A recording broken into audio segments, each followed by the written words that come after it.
we were talking a little bit before about how the county would pay for its shares if we're going to co-locate and co-own the Renaissance Square. Now I can't talk. But we talked about how that was going to be paid for, and you mentioned that it was going to come out of some funds that had been set aside for a new facility for the sheriff. Yeah, we have some funds set aside. The county council has set aside approximately $2.5 to $3 million for renovation or new build, and that money it's forecasted that it'll just be plugged into the renovation of the Renaissance Square as needed. Now we don't know if it'll be, we don't know exactly how much it'll be, because we've got to plug in the satellite piece and what the actual space needs are at Renaissance. But those dollars are available at this point to move forward with what needs to be. So we have the funding available. If we're talking about the possibility of doing some satellite offices, if the move would take place. And then we're talking about doing some satellite offices. Would there be additional funding needed for space purchase or space rental for the offices and renovation possibly? At this point, it appears as though, like Countertown, for example, that space is there ready to go.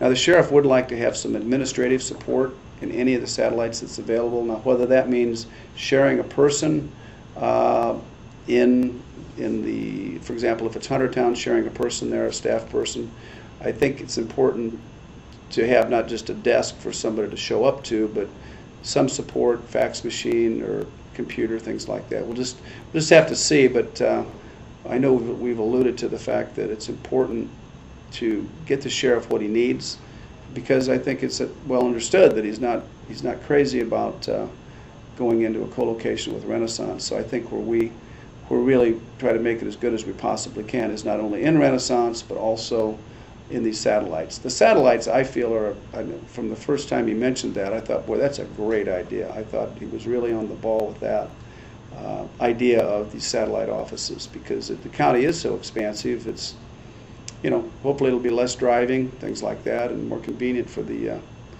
taxpayers in the small towns and unincorporated parts of Allen County. Okay. I'm going to simplify this drastically. There's a lot of, if you get into the numbers between the two proposals or the counter proposal, bottom line is if co-location, co-ownership is the option that's selected, it's going to cost the city roughly an estimated $161. That was the projections that Scott and Mark came up with, which they're sharp. They took the data they had, put it together in short order, and I think the key point there is if it might be $161.50 or $159.32. No, just kidding, of course. But I think the emphasis there is it's negligible, and I think it really makes a lot of sense to do what we're doing with and I think the co-ownership piece is huge. And one other point. Currently, we've got something similar to that that's been it's been tested, and that is we have co-ownership of the parking garage that's just north of the city-county building. The city and the county jointly own that, and we would have a very similar arrangement with the city-county building and the Renaissance Square building. So it's not like we're wading into new territory there. There's things that have been. It's a model that has proven to work. We were talking a little bit before. We turned the camera on a little bit about, one of my misunderstandings with government is I think that the sheriff answers to the county commissioners, just like in the city side, the police chief Rusty York, he answers to Mayor Henry, but it's not necessarily that way with the county side. Correct. Yeah, Allen County county government is considerably different than city government. City government follows sort of the hierarchical of federal, state, and local government, where you have a single executive, president, governor, and mayor. And in the county government, and then on you have, of course, the Congress on the federal side, state legislature on the state side, and then the city council on with the city municipal model. With county government, you have the three commissioners that are the executive, like the mayor, legislative, like a city council, and then they're the administrative part of county government that runs roads, bridges, things like that.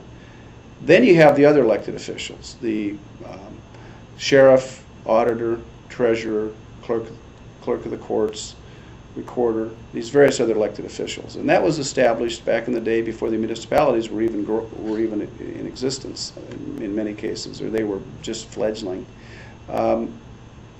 So it has a lot of benefit. I mean, especially if there's a level of cooperation. And I think that's some of the information that you can actually see in the Associated Indiana Counties publications, that it's critical for these independently elected officials to cooperate for the very best good for all of the residents that they represent. And you're right, you're exactly right. The sheriff of Allen County is a single elected official, elected by all of the voters of Allen County. And he's going to make decisions. He's term limited. Has 2 terms that they can serve, but then it'll be a new sheriff. But he is unlike the chief of police in a municipality that is actually works for the mayor of a city like Fort Wayne. So while we don't want to, obviously, but we do provide the housing, or I shouldn't say the housing, the facilities for these various elected officials. That's the responsibility of the Board of Commissioners. So it is up to us to try to come up with the best solutions.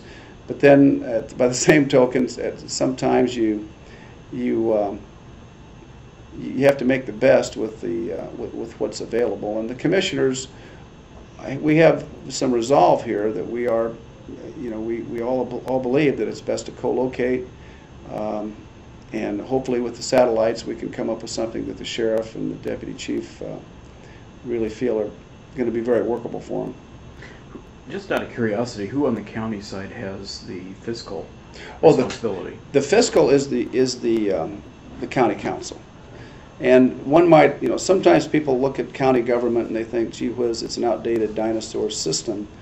But by the same token, well, I shouldn't say by the same token, but the difference is you have a fiscal entity that focuses on the fiscal, and that's county council.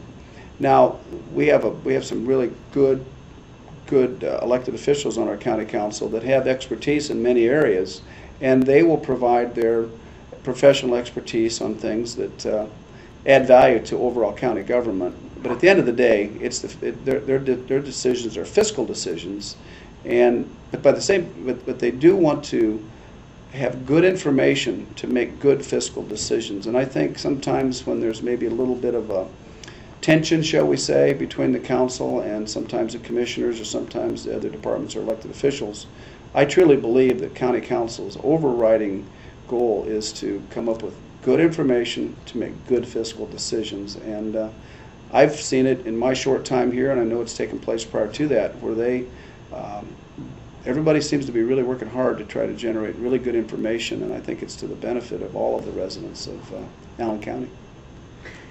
I've